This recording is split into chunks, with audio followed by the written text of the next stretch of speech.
Welcome to This Week in Mariemont Warriors Sports here in ESP Media, powered by Sports at MariemontSports.com. I'm Jason Griefer, and as always, we're joined by Mariemont Athletic Director Tom Nurl. Tom, good morning. I noticed we're not in school today. Apparently, some kind of issue with the new building. Good morning, Jason. Actually, it's an issue with the old part of the building. Okay. As we start, making connections, everything else, had a water main break in the back of the building, which is the old section, Yeah. which is starting some renovations. Just a lot of water out there to start the day, and they caught it and trying to fix those parts. So hopefully we'll be back in tomorrow and then have the official kickoff to the year tomorrow.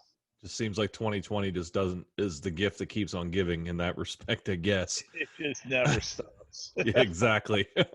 Well, let's talk about some athletic events and move past that for now. Let's start with cross country. They got going this past Friday, running under the lights at the Moeller Primetime Invitational, which I've talked with you and some other ads whose athletes were in that. One of the coolest events in the area.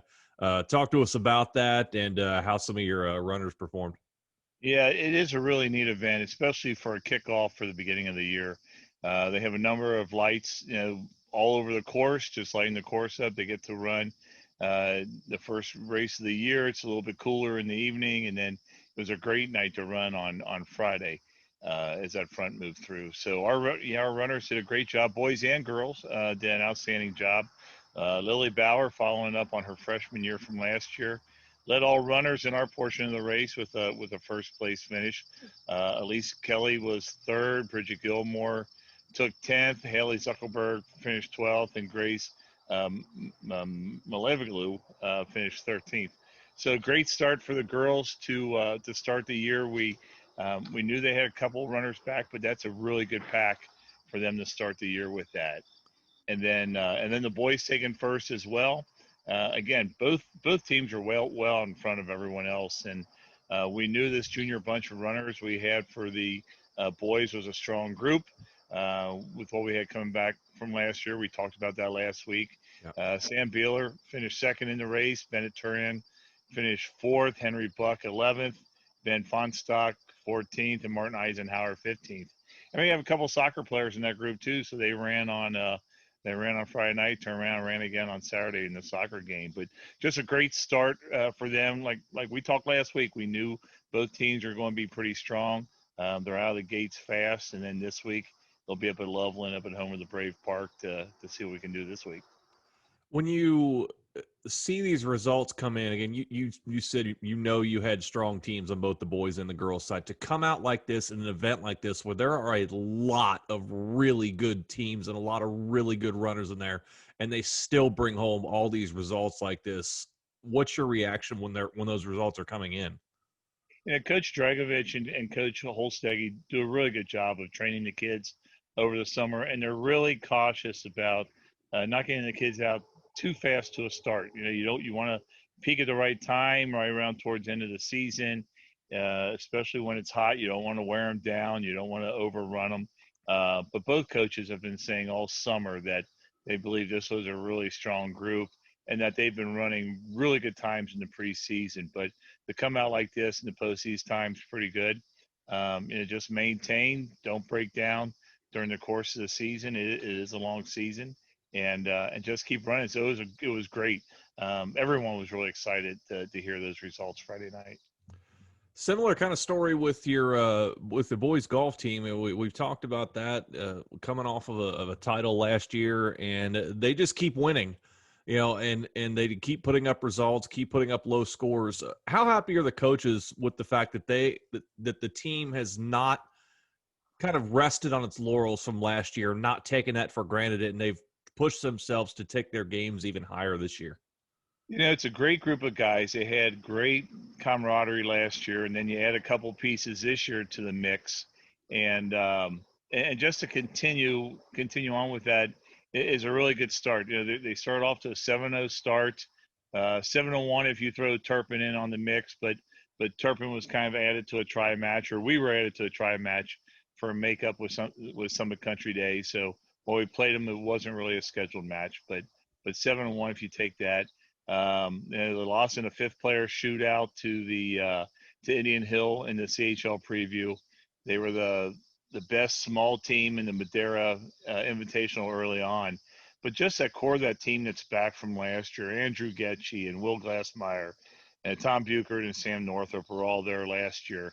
And then you had sophomore Luke Brenneman in the group, and then freshman Drew Syker, Drew's been medalist in a couple of matches, and so you add you lose a couple seniors last year, and then you add a freshman shooting lights out like that. Wow, it's just really an amazing start for him. We start getting into some more league matches this week. Had a win over Wyoming last week.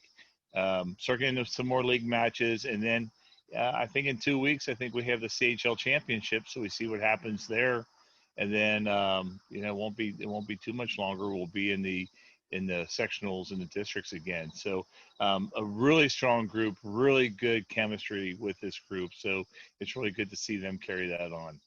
It really amazing given how we have not really known if we were going to have a fall sports season, and everything's been kind of shuffled around, things adjusted here and there. And here we are talking about golf being really almost at the midway point, in some cases, like you said, beyond the midway point of the season. It's crazy to think about given how everything has gone in 2020, as far as we touched on at the top of the show. Yeah. Let's talk about volleyball. Bit of a tough week last week against Northeastern and then Taylor and then Norwood. Things just didn't seem to really go their way. So in thinking about that and thinking ahead to this week, getting back into league play, staying in league play, I should say, how have they gone about riding the ship? When they have a week like that, does it frustrate them, or do the coaching staff? How does the coaching staff go about keeping them focused? Yeah, there's a lot of frustration, I think, going around on the coaching staff and on the players' behalf. Some really strong seniors last year graduated, some good senior leadership, and then having our players this year step up to fill that void. It's just when you get off to a rough start, it doesn't matter what the sport is. You start hitting a rough patch, and then you start losing some confidence, and then that lack of confidence starts leading into more doubt, and then they start questioning themselves, questioning each other. Girls that know they can make the plays, that know they can do it, they just start questioning themselves, and then they start to press, and that what makes it harder on an athlete is, beyond the self-doubt, you start to press, trying to make things happen that aren't there. You go on some good runs, and next thing you know, just some bad hits, some balls hit into the net, and the next thing you know, the game's out of your hands. And so, a very good sign against Claremont Northeastern. CNE is always very consistent in their tournament. Always one of the highly ranked teams in Division III, and so Division III or IV. And so they jumped out to a 2-0 lead in that game. We jumped back, took the second two games, and then we lost the fifth one. Taylor's got a very good squad. They're consistently strong. They're consistently in the top half of the league. And so just coming out of the gauntlet like that, let things get away from us against Norwood. It doesn't get any easier this week with Wyoming. They've won 100 and something league matches. Very good team, very good talent, very good pipeline there. So we're going to have our hands full, but the coaches are remaining positive and just encouraging the girls, reminding them, hey, you've got this. You're better than you're playing. Let's just relax and go play. So they're looking for answers, but don't know if it's going to come on Tuesday. But there's still a lot of volleyball to play this year. Are they stressed? Are they trying to be more of that positive type of role around the kids right now because things aren't going so well? How are they maintain that balance of trying to keep the spirits up, but also trying to fix what's going on to get it turned around? Yeah, the practices are positive. The practices are energetic. So that part's good. Just comes a time when the athletes have to go play, and so you just keep encouraging them, keep reminding them, keep staying on top of them. And this is a strange start of the season too, because we would have had a couple more matches under our belts in a regular season, but there's no try matches, and so sometimes you just have to play yourself into shape, into that mindset, not into shape, because physically they're in shape. You just have to play yourself into that groove, and that's what we're trying to do right now. And hopefully they can get a fix coming this week. As you said, not an easy task. So going forward, though. Let's move on to the tennis courts there. It's kind of a similar story to golf, really around that midway point of the season, which is still crazy to think about with given everything that's going on here. What are the coaches wanting to see right now as they turn the page and head towards into the second half of the year? As we talked last week, that was a very strong group coming back. We had 2 openings on the team, and they continue to play well. They're a very strong group, a very good group of seniors and upperclassmen. And we talked last week about Kate Taylor and a couple of girls, but also Claire Solar playing strong, Abby Black having a great season, Carolyn DeWeese, Sadie Kohler, Logan Wilhelm, Lucy Neville, just all of them having outstanding seasons right now. They're playing really well together. I think I mentioned last week that Coach Spring does a good job forming his teams and bringing them together. You drive by the tennis courts on game day, and there's a big crowd there. So a lot of parent support, just a lot of good things to see with them. So they're just going to maintain. We start getting into that league schedule now, and Indian Hill and Wyoming are going to be on there as well. Indian Hill's always a very good squad, top squads in the state, not just the city. So we have them coming up. So we'll use them as a gauge where we are. And again, that's more of keeping their mindset and staying healthy, just that pounding on the court, back and forth, keeping them fresh. And so, but yeah, towards the end of this month too, about 3 more weeks, they're in sectional play. So as you mentioned, golf and tennis, they start about the 5th of August with matches, and they get a lot in before school starts. So yeah, it's kind of funny looking towards the end of the season, and it's just the 1st of September Yeah, tomorrow. it Yeah. really is. You mentioned something I thought is very interesting as far as high school sports go, in the fact that these matches are drawing crowds. You're getting parents showing up, supporting the student athletes there, and that's not something we necessarily think about when it comes to high school tennis. So we think about with football, basketball, volleyball, those arena type games. We don't think about that a lot for tennis. What does that do for the kids when they show up and to compete and they've got a crowd there ready to cheer them on? I think the kids really like it, and a lot of it's parents and grandparents and neighbors. But still, when you play, our tennis courts are located on the corner of Madisonville Road and Plainville Avenue, right over there on the edge of Mariemont. And so it's easy to see a crowd there, and some people pull up and pull over and get out and watch a couple matches. With the COVID restrictions, everyone is outside of the team area, and so maybe that's why it seems like the crowds are bigger. But they'll sit on the hillsides and watch the lower courts. They'll sit outside. We have some benches outside the court. Went by there Saturday. I think they were playing Harrison. Just a very large crowd, and so that's fun to see. I know the girls appreciate the support as well. Some very, very challenging matches, and the parents are supportive of both sides. You get into a golf, you get into a tennis, and you're not so much rooting for your team. You're rooting for good tennis, and you'll hear nice shot or nice play, both sides, whether it's your team or not, which is really good to see. Yeah, it really is a good sportsmanship on both sides there for the folks who do come out and keep coming out. The kids really like that there. So let's move on. Let's move on to the pitch. And we talked about golf team just coming out and all they're doing is winning. And apparently the soccer teams decided to follow that mantra as well. They're unbeaten thus far. You look at the individual leaderboard in the league, and it'd be hard pressed not to find a bunch of Warriors there. What's been the key to such a strong start to the year?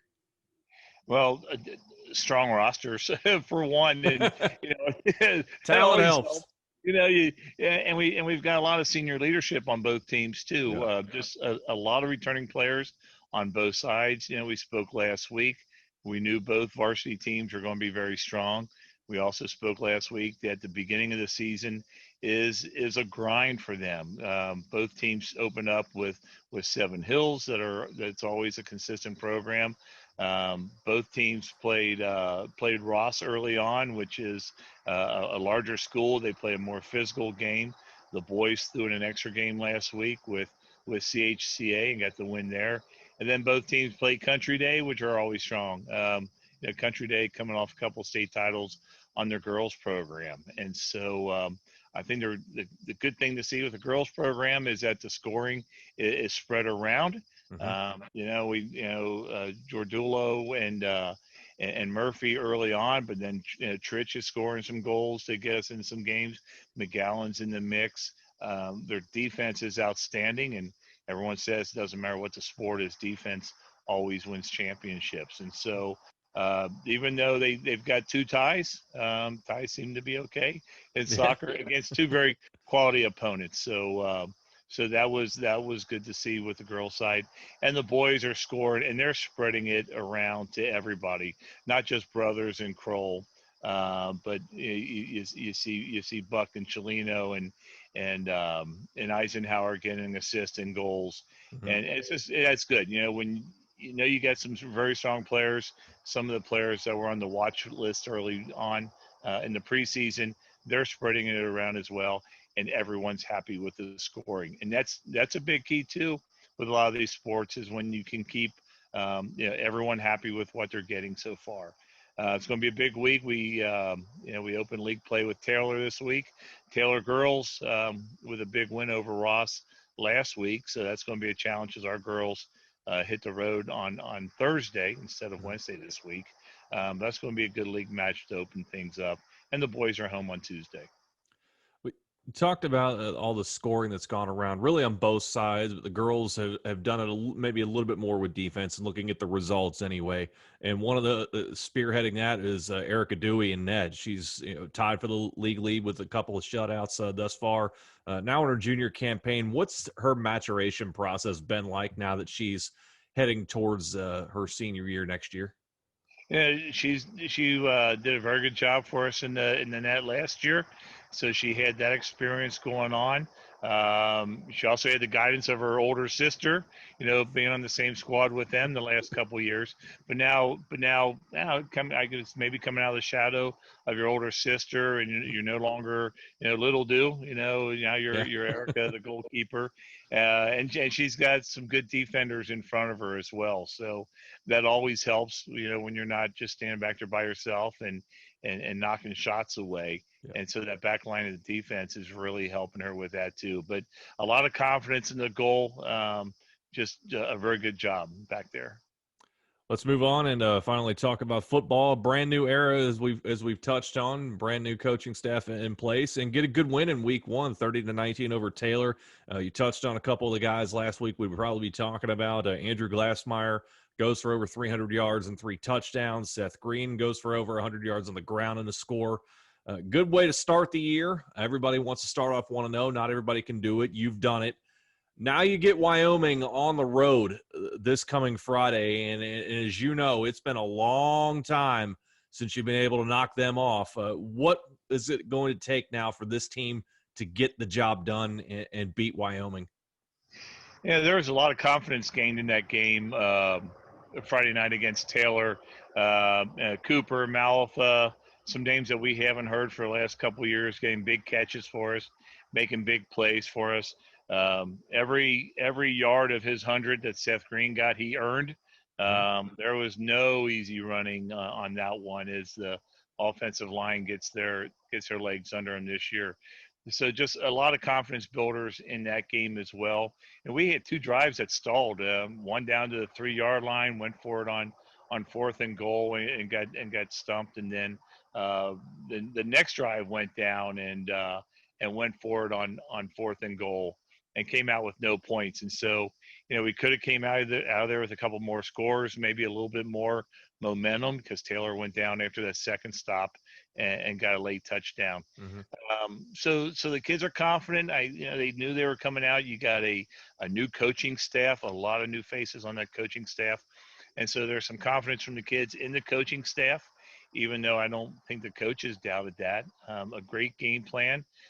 Coach Leone has shown over the last couple of years he knows how to put together a great offensive plan. He'll Mhm.